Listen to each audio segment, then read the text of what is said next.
నమస్కారం.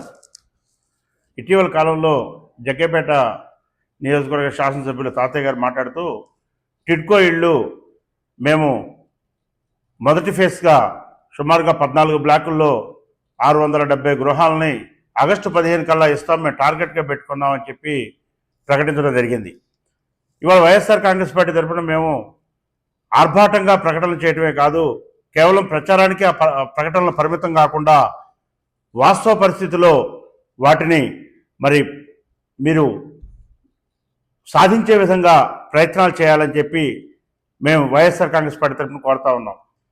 ఎందుకనంటే మీరు అధికారంలోకి వచ్చి ఇప్పటికీ 25 నెలలు పూర్తయింది. ఇవాళకి కూడా ఆ టిడ్కో ఇళ్ల దగ్గర గత ప్రభుత్వంలో చేసిన అభివృద్ధి తప్ప ఇవాళ ఏదో తాత్కాలికంగా కొద్దిగా కొన్ని బ్లాకులకి టైల్స్ వేయటం తప్ప నిర్మాణాత్మకమైన పని మాత్రం ఎక్కడా కనపడని పరిస్థితి. మీరు చూస్తే ఇంకొక నెల రోజుల్లోనే అక్కడ టిడ్కో ఇళ్ళు మేము హ్యాండ్ ఓవర్ చేస్తాం, నివాసం ఉండొచ్చు అని చెప్పి చెబుతా ఉన్నారు. మొత్తం 66 బ్లాకులకు గాను సుమారుగా 3100 నివాస గృహాలు ఏర్పాటు చేయాలని లక్ష్యంగా అవి తయారు చేస్తే మీరు ఇవాళ ఒక 14 బ్లాకులు ఇస్తా అంటున్నారు. సరే, కనీసం 14 బ్లాకులు ఇచ్చినా సంతోషమే. ఎందుకంటే 2017 మొదలుపెట్టిన ప్రాజెక్టు 2026కి వచ్చినా కానీ వాటికి కూడా వారికి ఆ పేద ప్రజానికం ఎవరైతే టిడ్కో గృహ హక్కుదారులు ఉన్నారో వాళ్ళందరూ కూడా ఇవాళ బాధపడతా ఉన్నారు. ఎందుకంటే ఆ రోజున 300 చదరపు గజాలకి సుమారుగా 6.5 లక్షలు వరకు ఖర్చు అవుతుందని చెప్పి మీరు నెలవారీగా ఆ డబ్బులు బ్యాంకు రుణాలు చెల్లించాలని చెప్పి ఆ రోజున ఇవ్వటం, అలానే 365 చదరపు గజాల దానికైతే మీరు ఇప్పుడు 50,000 రూపాయలు కట్టండి, తర్వాత నెల నెల మీరు ఇన్స్టాల్మెంట్లు కట్టాలి అని చెప్పటం, అలానే 430కి అయితే మీరు ఇప్పుడు 1,00,000 రూపాయలు కట్టండి, డిపాజిట్ కట్టండి, అలానే మళ్ళీ నెల నెల కట్టొచ్చు అని చెప్పి 2017లో మొదలైన ఈ యొక్క యాక్టివిటీ 2019 గవర్నమెంట్ దిగబోయేసరికి ఓన్లీ స్కెల్టన్స్ వరకు తయారవటం జరిగింది. కానీ ఇంకా అప్పటికి కూడా సుమారుగా 70-80 కోట్ల రూపాయల వర్క్ని పెండింగ్ పెట్టడం జరిగింది. దానికి కేటాయించిన నిధులు మొత్తం కూడా కేంద్ర ప్రభుత్వం ఇచ్చిన నిధులు మొత్తం కూడా పక్కదోవ పట్టించి ఆ నిధులు వేరే వాటికి వాడటం వల్ల ఈ జగ్గేపేటలో టిడ్కో గృహాలు మొత్తం కూడా పక్కన ఉండటం అనేది మనం చూసాం. వైఎస్ఆర్ కాంగ్రెస్ పార్టీ ప్రభుత్వంలోకి వచ్చిన తర్వాత వెంటనే ఈ టిడ్కో ఇళ్ల మీద దృష్టి పెడదామని చెప్పి అనుకున్న 2022 వరకు 21-22 కరోనా తీవ్ర సంక్షోభంలో దాని మీద దృష్టి పెట్టలేకపోవడం జరిగింది. కానీ 2022 తర్వాత అప్పటి వరకు కనీసం టిడ్కో ఏదైతే స్థల సేకరణ చేశారో ఆ స్థలానికి కూడా కనీసం తెలుగుదేశం పార్టీ ప్రభుత్వం డబ్బులు చెల్లించాల. ఆ రోజున రైతులకి మేము వెంటనే టిడ్కో ఇళ్ళు మొదలుపెట్టే టయానికే మీకు చెక్కులు ఇస్తాం, ఎకరానికి 20 లక్షల రూపాయల లెక్క మీకు ఇస్తామని చెప్పి ఆ రోజున చెప్పి నమ్మబలికి ఆ భూమి సేకరించిన తర్వాత నిర్మాణాలు మొదలుపెట్టిన తర్వాత వాళ్ళకి ఇవ్వకపోయేసరికి వాళ్ళు కోర్టులకు వెళ్ళటం, ఈ లీగల్ కాంప్లికేషన్స్, లీగల్ లిటిగేషన్స్ అన్నీ కూడా ఆ రోజున్న శాసనసభ్యుడు ఉదయభాను గారు జగన్మోహన్ రెడ్డి గారి దృష్టికి తీసుకువెళ్ళి ఇక్కడ ఈ రైతులు ముఖ్యంగా ఎస్సీ ఎస్టీ బీసీ మైనారిటీలు అక్కడ ఉంది, వాళ్ళంతా గవర్నమెంట్ ఇచ్చిన అసైన్మెంట్ ల్యాండ్స్ వాడుకుంటున్నారు కాబట్టి వారికి మనం పరిహారం ఇవ్వాలి అని చెప్పి ప్రతిపాదించి వారందరికీ కూడా సుమారుగా 5 కోట్ల రూపాయలు ఆ రోజున పెండింగ్ ఉన్నటువంటి రైతులందరికీ కూడా డబ్బులు చెల్లించడం జరిగింది ప్రాథమికంగా వైఎస్ఆర్ కాంగ్రెస్ పార్టీలో ప్రభుత్వంలో. అలానే దాని తర్వాత మళ్ళీ అప్పటి వరకు 40 కోట్ల రూపాయలు సుమారుగా ఎల్ఎన్టీకి పెండింగ్ ఉంది, మేము ఆ 40 కోట్లు ఇస్తేనే మేము అక్కడ పనులు మొదలు పెడతామని చెప్పంటే అది కూడా జగన్మోహన్ రెడ్డి గారు ఒప్పుకొని ఆ 40 కోట్లు కూడా ఆ రోజున చెల్లించడం జరిగింది. దాని తర్వాతనే అక్కడ మొత్తం కూడా మళ్ళీ అప్పటి వరకు పెండింగ్లో పడావుగా ఉండి అడవులాగా మొత్తం మొక్కలు పెరిగిపోయి మొత్తం పాడైపోయి అప్పటికే శిథిలావస్థ తీసుకొచ్చినటువంటి ఈ యొక్క టిడ్కో హౌసింగ్ను మొత్తం కూడా లైన్లో పెట్టడం జరిగింది. అదే టైంలో సందర్భంలో జగన్మోహన్ రెడ్డి గారు కూడా రాష్ట్ర వ్యాప్తంగా ఉన్న టిడ్కో గృహదారులు అందరికీ కూడా శుభవార్త చెప్పారు.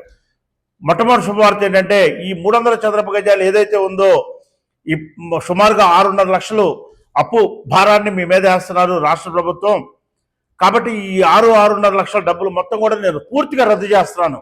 అంటే రూపాయికే రిజిస్ట్రేషను. మీరు ఎవరైతే 300 చదరపు గజాలో ఎవరైతే పొందారో టిడ్కో గృహాల్లో రాష్ట్ర వ్యాప్తంగా వారందరికీ కూడా చాలా తీపి కబురిచ్చి జగన్మోహన్ రెడ్డి గారు ఆ రోజున ఈ 300 చదరపు గజాల యొక్క టిడ్కో లబ్ధిదారులందరికీ కూడా ఉచితంగా, అలానే జగ్గైపేటలో కూడా ఉచితంగా సుమారుగా 1000 మందికి మరి ఆ రోజున జగన్మోహన్ రెడ్డి గారి యొక్క ఆలోచనతోని ఉచితంగా రిజిస్ట్రేషన్ చేయడం జరిగింది. అదొక పెద్ద వెసులుబాటు అయిన కార్యక్రమం టిడ్కో లబ్ధిదారులకి. అలానే 365కి కానీ 365కి మరి అప్పటి వరకు 50,000 కట్టమని అన్నారు అప్పటి ప్రభుత్వం, తెలుగుదేశం ప్రభుత్వం. కానీ జగన్మోహన్ రెడ్డి గారు వచ్చిన తర్వాత ఆ 50,000లో కూడా సగం తగ్గించేసి 25,000 సరిపోతుంది, మిగతా 25,000 మీకు వెసులుబాటు ఇస్తున్నామని చెప్పారు.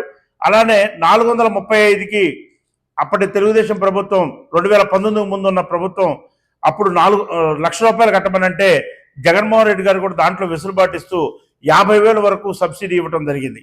అంటే ఈ విధంగా ఈ 3 రకాల ప్రయోజనాలు కూడా 3 కేటగిరీస్ కూడా జగన్మోహన్ రెడ్డి గారు చేయడం జరిగింది.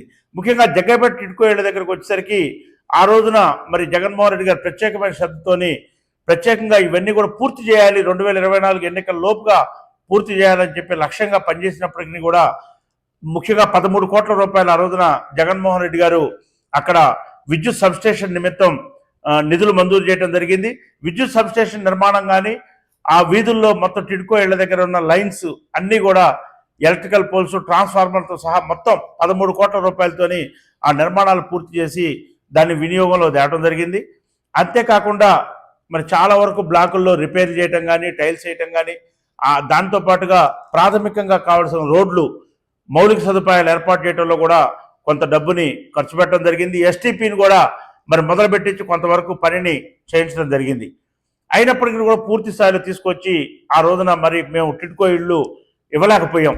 ఎందుకు అంటే ఫస్ట్ 2 సంవత్సరాలు మరి కరోనాలో వెళ్ళటం, లాస్ట్ 2 సంవత్సరాలు మేము ఇద్దాం అనుకున్నా కానీ పూర్తి స్థాయిలో పనులు చేయటంలో కొంత టెక్నికల్ ప్రాబ్లమ్స్ రావటం కానీ, మరి కొంత ఆర్థికపరమైన ఇబ్బందులు కానీ ఇవన్నీ కూడా మరి నేపథ్యంలో మేము ఇన్ టైంకి అవన్నీ కూడా చేయలేకపోయాం. అదే ఇంకో 2-3 నెలలు టైం ఉంటే మ్యాక్సిమం ఇవ్వగలిగి ఉండేవాళ్ళం. సరే, ఏదేమైనప్పటికీ కూడా ఇవాళ మళ్ళీ ప్రభుత్వం మారింది. మరి ఏదైతే ప్రభుత్వం వాళ్ళ యొక్క ఆలోచన విధంగా చెబుతా ఉన్నారో, మా మదిలో నుంచి వచ్చిన ఆలోచన ఈ టిడ్కో గృహాలు అని చెప్పి చెబుతా ఉన్నారో, మళ్ళీ వాళ్ళ ప్రభుత్వమే తిరిగి మళ్ళీ అధికారంలోకి వచ్చి కూడా వాళ్ళకి 26 నెలలు అవుతున్నా కానీ మరి ఇవాళకి కూడా మరి టిడ్కో ఇళ్ళు ఇవ్వటంలో తత్సారం చేస్తూ ఉన్నారు. ఇప్పటికైనా రాష్ట్ర ప్రభుత్వం చిత్తశుద్ధితో పనిచేయాలి. ఎందుకంటే ఇప్పటికే కొంతమంది లోన్లు తీసుకున్నారు. అందులో 365 చదరపు గజాల ఓనర్లు కానీ, అలానే 430 సంబంధించిన కొంతమంది యజమానులు, టిడ్కో యజమానులు కానీ, గృహ యజమానులు ఇప్పటికే బ్యాంక్ లోన్లు తీసుకొని కట్టడం జరుగుతూ ఉంది. మరి వాళ్ళు ఒక పక్క లోన్లు కట్టాల్సి వస్తుంది, ఇన్స్టాల్మెంట్లు కట్టమంటున్నారు. మరొక పక్క జగ్గైపేట పట్టణంలోని అద్దెళ్లలో ఉంటున్నారు. మరొక పక్క చూస్తే ఎండమావిలాగా ఆ టిడ్కో ఇల్లు ఎప్పుడు కవుద్దో తెలియదు, ఎప్పుడు అందులో చేరతామో తెలియదు, ఎప్పుడు వారి యొక్క కష్టాలు తీరుతాయో తెలియదు, ఎప్పుడు వారు సొంత ఇంటి వారసులు అవుతారో కూడా తెలియని నేపథ్యంలో ఇవాళ జగ్గైపేట ఎమ్మెల్యే గారిని మేము ఒకటే అడుగుతా ఉన్నాం. మీరు కేవలం ఏదో ఆగస్టు 15 అని చెప్పి కేవలం ప్రచారానికే పరిమితం అవ్వద్దు.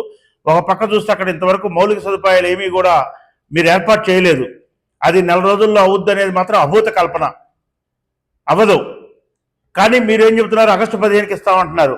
అక్కడ కావాల్సిన ప్రొటెక్టెడ్ డ్రింకింగ్ వాటర్, రక్షిత మంచినీరు, జగ్గైపేట మరి ముత్యాల నుంచి వస్తున్నటువంటి రక్షిత మంచినీరుని మీరు అక్కడికి పంపించాలి అంటే ఇక్కడ కన్యాకుమారి పాన్ షాప్ దగ్గర నుంచి పైప్ లైన్ వేయాల్సిన అవసరం ఉంది. అది ఇంతవరకు దాని ఊసు లేదు. అలానే అక్కడికి వెళ్ళి చూస్తే ఆ ఈఎల్ఎస్ఆర్ నుంచి డైరెక్ట్గా మీరు ఎక్కడైతే మీరు టిడ్కో ఇళ్ళు ఇద్దాం అనుకుంటున్నారో ఆ ఫ్లాట్స్ అన్నిటి కూడా పైకి వాటర్ పంపించాల్సిన అవసరం ఉంది. దానికి సంబంధించిన ఏర్పాటు కూడా పూర్తిగా అయినట్టుగా మరి సమాచారం లేదు. అలానే అసలు వీటన్నిటికీ కూడా మూలం నివాసం ఉంటే వెంటనే కావాల్సింది డ్రైనేజ్ సిస్టమ్, టాయిలెట్స్ వాడుకుంటారు. అది మొత్తం కూడా మరి సివరేజ్ ట్రీట్మెంట్ ప్లాంట్లోకి వెళ్లాల్సిన అవసరం ఉంది, అక్కడ ట్రీట్మెంట్ జరగాల్సిన అవసరం ఉంది. అది ఎస్టీపీ వన్స్ ఉపయోగంలోకి వస్తే మాత్రమే 1 ఇళ్ళైనా 5 ఇళ్ళైనా 100 ఇళ్ళైనా 1000 ఇళ్ళైనా నివాసం ఉండటానికి ఉపయోగం ఉంటుంది.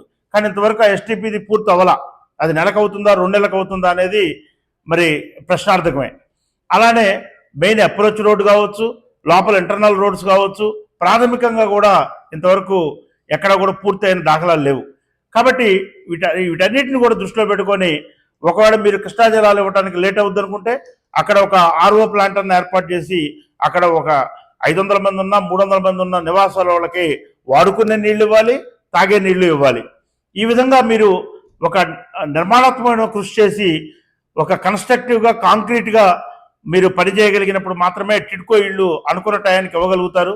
ఏదో ప్రతిపక్షం విమర్శిస్తుంది కాబట్టి, లేకపోతే ప్రజలు ఎన్నికలు వస్తున్నాయి కాబట్టి మున్సిపల్ ఎన్నికలు ఏదో హడావుడి చేసి మన ప్రకటనలు ఇచ్చి ఏదో మనం పబ్బం గడుపుకుందాం రాజకీయంగా కొద్దిగా ఒక అడుగు ముందుకేద్దామని చెప్పే ఆలోచన కన్నా కూడా క్రియాశీలకంగా మీ ఆధ్వర్యంలోనే 2017లో ప్రారంభమైన అవి ఇవాటికి దగ్గర 9 సంవత్సరాలు అవుతుంది. ఇప్పటికైనా మరి మీరు టైం బౌండ్ ప్రోగ్రామ్ పెట్టుకొని ఈ టిడ్కో ఇళ్ళు కేవలం ఈ 14 బ్లాక్లే కాదు, మిగతావి కూడా, ఎందుకంటే 3000 కొంతమంది లబ్ధిదారులు ఈ జగ్గపేట పట్టణంలో ఈ ఇళ్ళు తీసుకోవడం జరిగింది. వీళ్ళకి పాపం 2 రకాల నష్టాలు జరిగినాయి. ఈ 3100 ఇళ్ళ లబ్ధిదారులు ఎవరైతే ఉన్నారో వాళ్ళకి ఇది పూర్తి అవ్వట్లేదు, ఇందులో మాకు వద్దు, మాకు జగనన్న కాలనీలో ఇవ్వండి అని అన్నా కానీ ఆ రోజున ప్రభుత్వం ఇవ్వాల. ఎందుకంటే ఇప్పటికే మీకు ఆల్రెడీ ఇల్లు ఇచ్చినట్టుగా టిడ్కోలో ఉంది కాబట్టి, నమోదు అయి ఉంది కాబట్టి మేము జగనన్న కాలనీలో ఇల్లు ఇవ్వనని చెప్పి ఆ రోజున ప్రభుత్వం తిరస్కరించడం జరిగింది.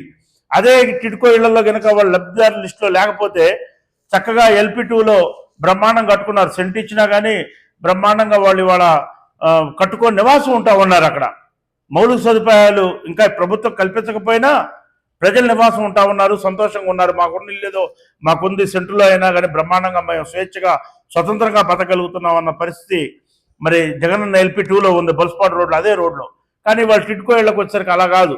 ఎందుకంటే వేల ఇళ్ళు కాబట్టి అందరికీ కలిసి చేయాల్సిన మౌలిక సదుపాయాలు ఉన్నాయి కాబట్టి వాటర్ కానీ, అలానే STPలు కానీ, రోడ్లు కానీ, డ్రైన్లు కానీ, అప్రోచ్ రోడ్డు మెయిన్ రోడ్డుకి బల్స్పాట్ రోడ్డుకి కానీ ఇవన్నీ కూడా పెండింగ్ ఉన్నాయి. ఇంకా టైల్స్ చేయాల్సినవి, ఇంకా రిపేర్లు చేయాల్సినవి చాలా ఉన్నాయి. కాబట్టి దయచేసి టిడ్కో లబ్ధిదారుల యొక్క బాధను తెలుసుకొని వాళ్ళ ఆవేదనను అర్థం చేసుకొని టిడ్కో లబ్ధిదారుల యొక్క ఇబ్బందుల్ని దృష్టిలో పెట్టుకొని వాళ్ళు పడుతున్న ఆర్థికపరమైన సమస్యల్ని దృష్టిలో పెట్టుకొని వారి కుటుంబాలను ఆదుకోవాలని చెప్పి త్వరగా మీరు పూర్తి చేసి లబ్ధిదారులకి ఆ ఇంటి తాళం చేతులు ఇవ్వాలని చెప్పి ఇవాళ వైఎస్ఆర్ కాంగ్రెస్ పార్టీ కూటమి ప్రభుత్వాన్ని, ముఖ్యంగా ఇక్కడున్న ఎమ్మెల్యే గారిని డిమాండ్ చేస్తా ఉన్నాం.